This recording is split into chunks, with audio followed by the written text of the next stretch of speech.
విలువైనది నరులారా రంగని సెలవైనది. గొప్ప నాయకుడు, ఎంతో పరిపాలన చేసిన వాడు, ఎంతో జ్ఞానవంతుడు అయినటువంటి సొలొమోను గారు తన అనుభవ జ్ఞానాన్ని ఒకటి చెప్తూ ఉన్నాడు. నేను రాజుగా ఉన్నాను, చక్రవర్తిగా ఉన్నాను, ఎంతో మంచిగా పరిపాలించాను, నా సమయంలో నా దేశం ఎంతో సంతోషంగా ఉంది అని చెప్తూ చివరికి ఆయన అనుభవాల్లో తను తేల్చుకుంది ఏంటి అని అంటే ఆ విషయం ఇక్కడ చెప్తున్నాడు. ఇంకా మిగతా ఎక్కువ నేను చెప్పాను, ఎందుకంటే సమయం చాలా క్లుప్తంగా ఉంది కాబట్టి. ఒకటే మాట అన్నాడు. ప్రసంగి గ్రంథము 7వ అధ్యాయము 1వ వచనంలో, ఒకని జన్మదినము కంటే మరణ దినము మేలు అంటున్నాడు. ఒకని జన్మదినము కంటే మరణ దినము మేలు. ఇప్పుడు మీకు అర్థమైంది అనుకుంటాను ఎందుకు మేలు, ఎందుకు నేను సంతోషం అని అన్నానంటే, ఈ మరణ దినము అనేది మార్గాన్ని సిద్ధం చేసుకుని ప్రయాణమైనటువంటి మా సహోదరుడు ప్రేనాడు గారి విషయంలో నిజంగా మేము ఎంతో సంతోషం. ఎందుకంటే తన మార్గాన్ని సిద్ధం చేసుకున్నాడు. దైవజనుడైనటువంటి విజేంద్రరావు గారు ఈ కుటుంబానికి వచ్చి దేవుని వాక్యం అందించిన తర్వాత, అంటే తన మార్గాన్ని ఎలాగా సిద్ధం చేసుకున్నాడు అనే దానికి విషయాన్ని నేను చెప్తున్నాను. ఆయన పరిచర్యలో మొట్టమొదటిగా ఈ కుటుంబం రక్షించబడింది, ఈ కుటుంబం ఆదరించబడింది, ఈ కుటుంబం ఎంతో దీవించబడింది. ఆ సమయంలో ఈ కుటుంబం ఈ సేవకు ఎంతో ఎంతో సహకారంగా ఉంటూ నడిపిస్తూ ఉన్నారు. అలాగనే బ్రయనాడ్ బ్రదర్ గారు కూడా ఆ పరిచర్యలో యేసు ప్రభువు నమ్ముకుని తన రక్తం చేత కడగబడి మారు మనసు పొంది ఆ పరలోక రాజ్యానికి మార్గాన్ని సిద్ధం చేసుకున్నాడు.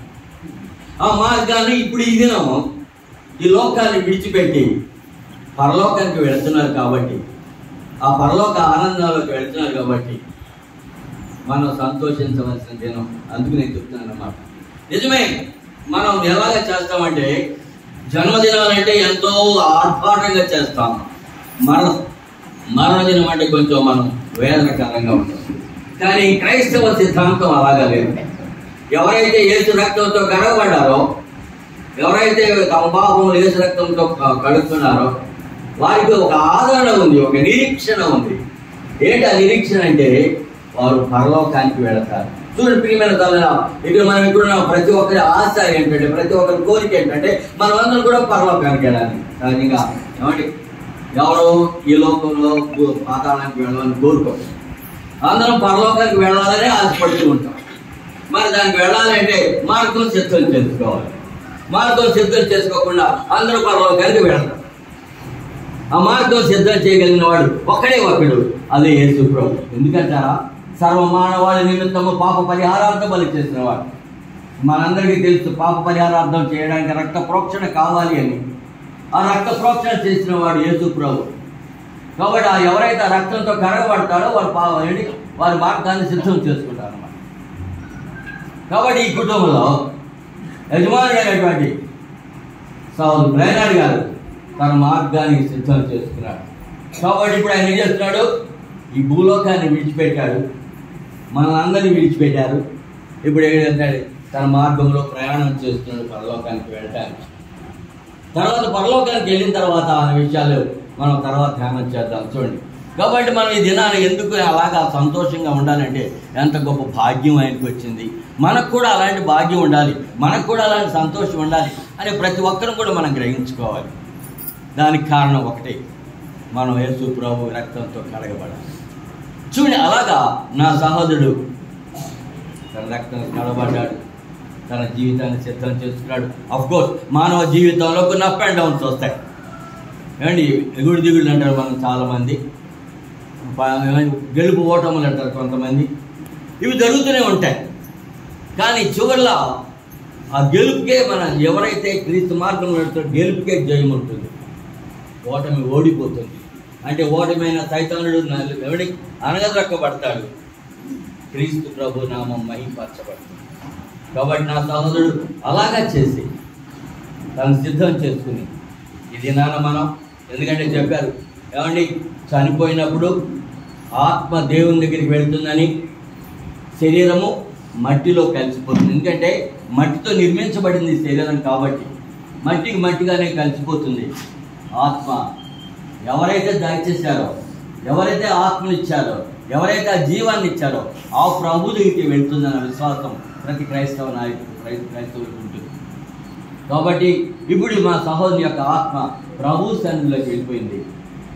శరీరాన్ని ఇప్పుడు మనం భూస్థాపన కార్యక్రమం చేయబోతున్నాం. అందరినీ అక్కడికి వెళ్ళిన తర్వాత ఆ భూస్థాపన కార్యక్రమంలో పాల్గొన్నాం. కాబట్టి గమనించండి సహోదరులారా, మనం ఎప్పుడు నా సహోదరుడు చూపిన మాటలు, ఆ మార్గం నాకు కూడా అనిపిస్తుంది, నాకు ఎలాంటి భాగ్యం దొరుకుతుందా?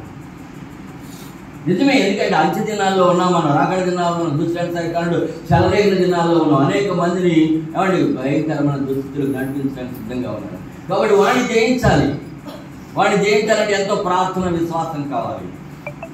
అదే నా సహోదరుడు ఆ విశ్వాస మార్గంలో నడిచి, ఆ విశ్వాస మార్గంలో జీవిస్తూ యేసుని రక్షకులు అంగీకరించి ఆయనే నా సర్వము, ఆయనే సమస్తం అని ఎరిగిన మా సహోదరుని ఆత్మ ప్రభుకి దగ్గరికి వెళ్ళింది. ఇప్పుడు మనం ఆ యొక్క శరీరాన్ని భూస్థాపన చేయబోతున్నాం. కాబట్టి చిన్న ప్రార్థన చేసుకున్న తర్వాత తిరిగి మనం అందరం లేచి ఆ యొక్క భూస్థాపన కార్యక్రమం ఎక్కడ జరుగుతున్నాయా? పెద్ద స్కూల్ దగ్గర అక్కడ ఉన్నాయంట. అక్కడ సమాధి తీశారు. సమాధి భూస్థాపన కార్యక్రమం మనం చేయబోతున్నాం. చిన్న ప్రార్థన చేసుకున్నాం. సంపాదన కోసమే పుట్టలేదు నీవు, పోయేటప్పుడు ఏది పట్టుకొని పోవు. సంపాదన కోసమే పుట్టలేదు నీవు, పోయేటప్పుడు ఏది పట్టుకొని పోవు.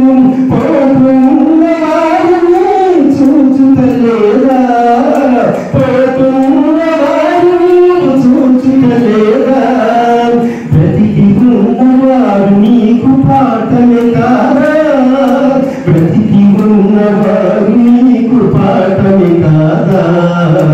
ఈ జీవితం విలువైనది, నరులారా రంగని